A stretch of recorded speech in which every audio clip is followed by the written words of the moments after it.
na lang. Tay, kain kayo. Dito nga sa gilid ng Chowking ay may dalawang batang natutulog. Sila po yung mga taong walang sariling bahay. O kaya dito na lang talaga sila natutulog sa gilid ng kalsada. So ayan.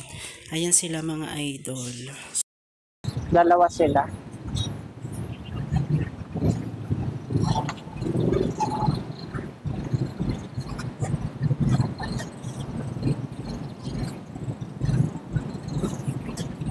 Kumain na kayo. Sa gilid nga ng kalsada ay makikita si nanay at tila nag-aabang ng kung sino ang magbibigay sa kanya ng barya. Hi, Nay! Kumusta kayo? Kumain na kayo? Ano pong ginagawa nyo dito, Nay? Excuse po. Kumain kayo.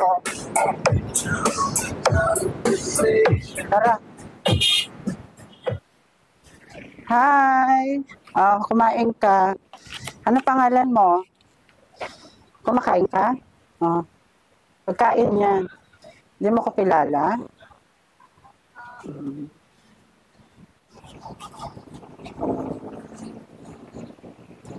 Lotay, kain kayo.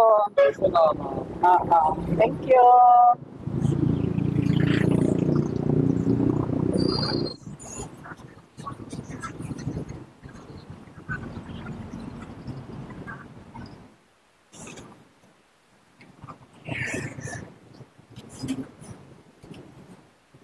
Lotay, kain kayo. Thank you. Hi, Tay. Ito, kain kayo. Kumain na po ba kayo?